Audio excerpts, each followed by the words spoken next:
A very warm welcome to LWS. Today I'm going to take up another very important organization.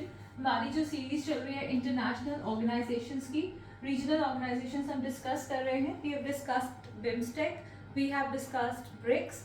अभी हमारा next इसी series में है SCO, right. ये जो सीरीज बेसिक सीरीज है, इसमें आई विल डिस्कस ऑलमोस्ट सारे ही जो इम्पोर्टेंट आपके बेसिक टॉपिक्स होते हैं या स्टैटिक टॉपिक्स होते हैं जो हर एग्जामिनेशन में आपके काम आएंगे, वो हम इस सीरीज में डिस्कस कर रहे हैं. ठीक है. SCO का फुल फॉर्म है शंघाई कोऑपरेशन ऑर्गेनाइजेशन. ठीक है. ये एक बहुत ही अहम ग्रुपिंग है in terms of its stature, in terms of its work, and in terms of the member nations, right? Shanghai Cooperation Organization, it is comprised of Eurasian nations. ये जो भी major Eurasian economies हैं, उनको एक साथ में लेके आया है ये organization. इसकी extent अगर हम देखें, तो it extends from East Asia to West Asia, या फिर हम कह सकते हैं it extends from Arctic Ocean to Indian ocean. ठीक है. ये इसका एक्सटेंट है ऑन द मैप, राइट, या on ground. This is the extent of the member nations which form a part of this organisation. ठीक है. अब ये किन किन एरियाज में कोऑर्डिनेट करता है? This coordinates on political front, economic front, right, security, and it is also known as a military alliance. ठीक है. इसको एक मिलिट्री अलायंस के तौर पे भी देखा जाता है, राइट. अब पॉलिटिकल कोऑपरेशन मतलब bringing together all the nations. Economic cooperation कैसे होगा? Trying to enhance more connectivity, trying to develop infrastructure, you know, and military alliance of course we know that. अब ये सारे जो सेक्टर्स हैं of cooperation, they are kind of subjugated to this one, because अगर इस region में security ही नहीं है, if this region is not secure, if this region is constantly having threats from multiple forces, तो ये कोऑपरेशन करना बहुत मुश्किल हो जाता है नेशंस के लिए, राइट. अब हमें पता है कि AFPAC region, Afghanistan Pakistan region, इसको गोल्डन क्रिसेंट भी हम कहते हैं. Golden crescent, this is known as hub of terrorism, right, hub of drug trafficking. ठीक है. ट्रैफिकिंग, हब ऑफ आर्म्स या वेपन्स ट्रैफिकिंग. ठीक है. Hub of extremism. तो ये सब गतिविधियां इस रीजन में बहुत ज्यादा होती हैं. So this region is highly volatile. क्योंकि ये रीजन बहुत वॉलेटाइल है, तो ये इन नेशंस को बहुत डिस्टेबलाइज कर सकता है या करता है, काफी हद तक करता भी है, राइट. हमने देखा था जब तालिबान ने अफगानिस्तान की गवर्नमेंट को टॉपल करके अपनी गवर्नमेंट बना ली थी, so that time a huge refugee crisis had come up, right. तो वो जो रेफ्यूजीज थे वो नेबरिंग कंट्रीज में गए, राइट. तो उस वजह से भी उनकी इकोनॉमीज पे काफी इफेक्ट आया, इम्पैक्ट आया. That is just a example कि दैट इज हाउ ये रीजन सारा ही डिस्टेबलाइज हो जाता है एक कंट्री में प्रॉब्लम की वजह से, राइट. फिर हमने ये भी देखा कि जो ये नेशंस थे, उसकी ग्रुपिंग तो काफी पुरानी है, it could not effectively do anything to control that Taliban crisis in Afghanistan. So ये एक इसकी वीकनेस है, रही है, जो हम आगे चल के डिस्कस करेंगे. एंड आपको एक और चीज याद रखनी है कि जो सेंट्रल एशियन कंट्रीज हैं, सेंट्रल एशियन रीजन है, it is a very important region. Why? एक तो इस रीजन में बहुत सारी रिसोर्सेज हैं, right, like you have rare metals like uranium, then you have crude oil, natural gas. ये सब चीजें और भी metals जो important हैं वो इस यहाँ बहुत पाए जाते हैं. फिर ये region जियोपॉलिटिकली भी ये region बहुत important है. फिर इस region में आप ये भी देखोगे कि मतलब ये region अगर हम देखें कि यहाँ पे चाइना और रशिया अपनी डोमिनेंस या अपनी इन्फ्लुएंस हमेशा बनाना चाहता है. एंड क्योंकि इकोनॉमिक कोऑपरेशन ही प्रमोट करता है ये grouping, so we have already known that China का जो brick belt and road initiative है, BRI है, उसमें क्या है, China is already trying to increase its influence in the region by laying down extensive road networks and railway lines and building infrastructure in these countries. China is saying that it is trying to revive that old and ancient period का वो जो silk route था. लेकिन otherwise geopolitically जब हम Belt and Road Initiative को देखते हैं, so it is the first design of China is to increase its influence in the region. End of course जब इन्फ्लुएंस इंक्रीज हो जाएगी तो ट्रेड भी इंक्रीज होगी, तो जो इन कंट्रीज में रिसोर्सेज हैं उसको हार्नेस करना या उसको टैप करना चाइना के लिए बहुत इंपॉर्टेंट या बहुत ईजी हो जाएगा. ठीक है, so that is how China is trying to build connectivity in this reason.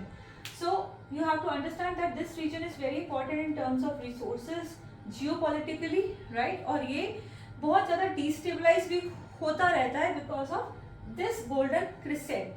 So these few things you need to keep in mind. Now let's proceed to the background of Shanghai Cooperation Organization. तो अगर हम Shanghai SCO का background देखते हैं तो we need to go back to the year 1996. 1996 में 5 Eurasian nations, that is China, Russia, Kazakhstan, Kyrgyzstan and Tajikistan. These 5 Eurasian nations came together to cooperate with each other on security and economic front. ठीक है. And in 5 nations की जो when they had come together in Shanghai, तो इसको नाम दिया गया था Shanghai 5, right? Now Shanghai 5 में 2001 में उज़्बेकिस्तान भी मेंबर बन गया. It also became a member of Shanghai 5. Now because now it has 6 members, तो ये नाम तो irrelevant हो गया था. So it was renamed as SCO or Shanghai Cooperation Organization. 2002 में इसका चार्टर बनाया गया. A charter was formed. You understand a charter is the constitution of any organization जहाँ पे उसके basic principles, goals, objectives lay down किए जाते हैं. और 2003 में this charter came into force. ठीक है, that charter came into force. ये कुछ बेसिक फैक्ट्स है. तो SCO बन गया. अब कई nations they wanted to be a part of this grouping because ये बहुत स्ट्रैटेजिक ग्रुपिंग थी, बहुत इंपॉर्टेंट एरिया के अराउंड ये ग्रुपिंग थी. Central Asia we already read seen that it was a very important region, right. तो कई Nations को ऑब्जर्वर स्टेटस दिया गया, उनमें से इंडिया भी एक था. India, Pakistan, Iran, Mongolia. ठीक है, इनको इनिशियली ऑब्जर्वर स्टेटस दिया गया था, right. It was in 2017 when India and Pakistan became the permanent members of SCO. कब? 2017 में in the Astana summit which happened in Kazakhstan. So this is very important. You should remember this fact. Iran became a member. So अब इसमें हो गए थे 8 members. Iran became a member in 2021. Right? It was not formally done at Dushanbe summit में दिया गया था 2021 में, and it was the 9th member. Right? अब इस पॉइंट पे there were 3 observer countries. Right? They were Afghanistan, Belarus and Mongolia. ठीक है, इसमें से जो बेलारूस है इसने ऑलरेडी अप्लाई किया हुआ है for permanent membership of SCO. And there are 6 dialogue partners. There are 6 dialogue partners of SCO. ये कौन कौन से नेशंस हैं? ये है अर्मेनिया है, अज़रबैजान है, then we have Nepal, Turkey, and there's one more, Cambodia, right? So these nations form the 6 dialogue partners of SCO. In 2021 only ऐसा कंसिडर किया गया था that to make Egypt, Saudi, यहाँ पे लिख दिया Egypt, सऊदी अरेबिया एंड कतार, इन 3 Nations को भी कंसिडर किया गया था 2021 में to be taken in as to be considered as dialogue partners of SCO. So these are some of the basic facts about this organization, that how it came into being, how the various new members were adopted to the organization, how other nations were given different status in the organization. ठीक है, तो ये तो हो गया इसका basic background. So now let us come to the goals. इधर ही लिख लेते हैं गोल्स ऑफ SCO. इसका फर्स्ट गोल था to promote mutual trust among nations, right. जो भी इसके मेंबर स्टेट्स थे, जो भी इसके मेंबर कंट्रीज हैं, उनमें म्यूचुअल ट्रस्ट बना रहे, वो अच्छे नेबर्स रहे, वो अच्छे इन सब पार्ट्स में अच्छे तरीके से आपस में कोऑर्डिनेट कर सकें. ठीक है.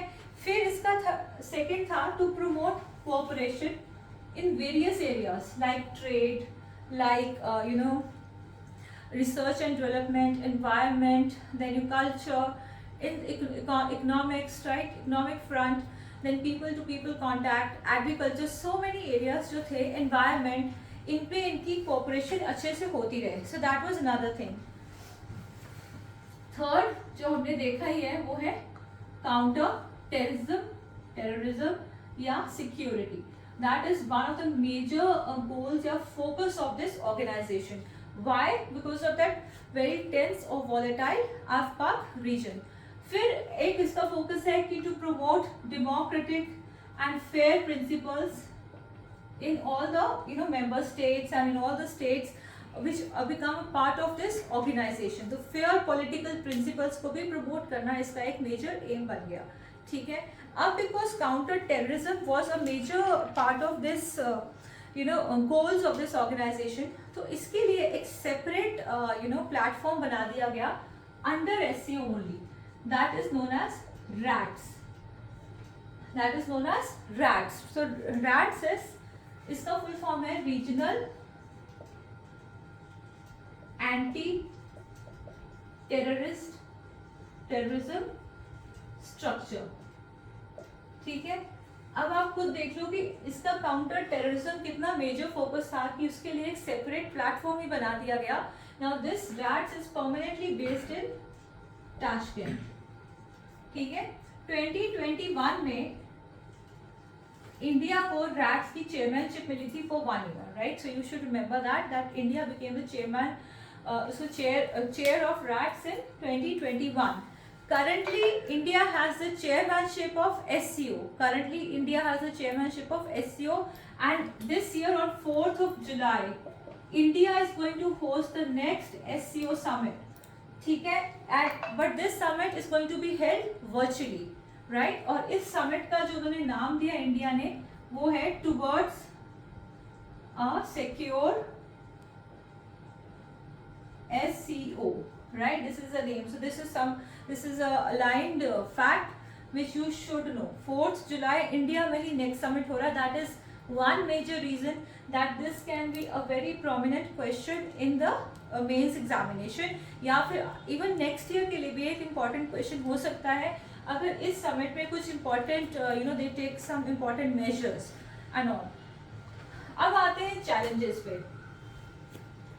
एक चैलेंज तो हमने ऑलरेडी डिस्कस कर लिया कि ये जो तालिबान टेक ओवर हुआ था of Afghanistan, and it was assumed, शुरू में इसको माना जा रहा था कि SCO is a very strong organisation और यहाँ इस रीजन में जब भी कोई सिक्योरिटी वाइज डिस्टेबलाइजेशन होगी so SCO will be able to contain it. But they were proved wrong, all the experts. When Taliban took over Afghanistan, SCO as a grouping could not do much on ground, right? And इनके लिए ये बहुत easy हो गया था अफगानिस्तान को take over करना. So that in a way हम कह सकते हैं कि SCO had failed the Afghan people and it had failed on ground in Afghanistan. So that is one of the major challenges. वो है काउंटर टेररिज्म आज भी है, तालिबान गवर्नमेंट आज भी है, राइट. तो वो एक इसका मेजर चैलेंज है या वीकनेस है. सेकेंड मेजर चैलेंज या वीकनेस ये है कि इसमें जो इसको हम कह सकते हैं इंटरनल प्रॉब्लम्स. और ये एक बहुत बड़ा चैलेंज बनता जा रहा है for SEO, because with time India और चाइना के रिलेशन सिंक कर रहे हैं. वी हैव सीन कि बॉर्डर पे हमारे स्कर्मिशेस या फिर क्लैशेस हो तो अब बढ़ रहे हैं. You know, China has become more aggressive, it has become a more assertive part. तो उस वजह से इंडो चाइना रिलेशंस हिट हुए हैं. इंडो पाक रिलेशंस, क्योंकि India and Pakistan both are a member of this group, so Indo Pak relations are always volatile because of state sponsored terrorism that Pakistan wage कर रहा है, covert war against India. उस वजह से Indo Pak relations हम कभी भी अच्छे हुए ही नहीं. एंड फिर कहा जाता है कि रशिया के भी चाइना के साथ बहुत अच्छे रिलेशंस नहीं हैं. Russia also has its own reservations when it comes to China, right.